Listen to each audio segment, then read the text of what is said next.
है पर अपनी संस्कृति को नहीं बदला। वही राम की संस्कृति और राम हमारे वंशज थे, उसी संस्कृति को लेके हम चल रहे हैं। और आपको विश्वास नहीं होगा कि इंडोनेशिया का जो करेंसी नोट है उसमें गणेश महाराज की फोटो छपी हुई है, जबकि इंडोनेशिया जो है मुस्लिम देश है। कहने का मतलब अपने संस्कार, अपनी संस्कृति।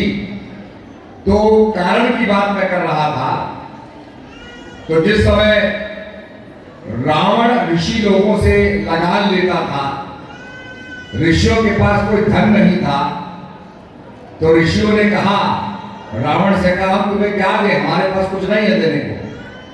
तो उसने कहा, तुम्हारे पास खून तो है, अपना खून दो। तो घड़ा भर करके ऋषियों ने खून दिया और खून के साथ साथ श्राप भी दिया कि यही घड़े से तेरा अंत होगा, अंत करने वाली तेरा पैदा होगी। तो उस समय ये आता है, उस रामायण में आता है कि रावण ने कहा, मैं इसको मार दूं, खत्म कर दूं।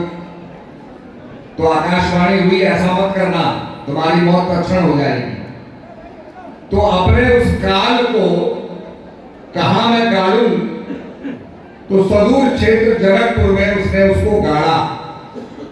ये तो श्राप है, उसको धरती में गाड़ दिया।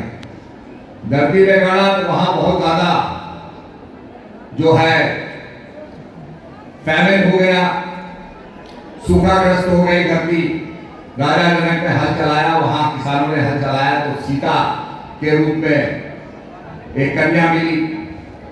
और इधर जो है नारद को बड़ा अभिमान हुआ कि मैं तो बहुत बड़ा ज्ञानी और ज्ञाता हूं। तो उसको समझाया लोगों ने कि तुम देखो, ये बात कभी भगवान विष्णु से मत कहना। पर नारद कहा चुप रहने वाला, बड़ा अहंकार आ गया, तो भगवान से कहने लगा, मैं तो बड़ा ज्ञानी हूं।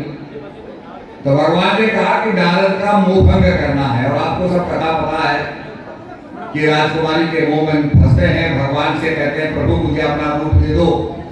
भगवान ने बंदर का रूप दिया, और जब बंदर का रूप लेकर के जाते हैं और उनकी हंसी उड़ती है, और भगवान शंकर के पार्षद कहते हैं, अरे नारद, तुम अपना कुएं में जाकर के रूप तो देखो, अपनी परछाई तो देखो।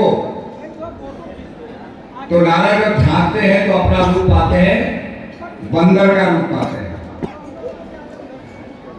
हम लोग कुआं में गए तो दूल्हा बैठा हुआ घोड़े पर, उसके हाथ में शीशा था। हमने कहा, भाई शीशा क्यों ले रखा है? कहीं कहीं इसका मुंह बंदर का ना हो जाए, जब अपना मुंह दिखता रहता है। तो ये परंपराएं हमारे फिर हमारे सामाजिक कृत्यों में भी आने लगी। तो उस समय नारद को इतना क्रोध आता है, तो नारद का श्राप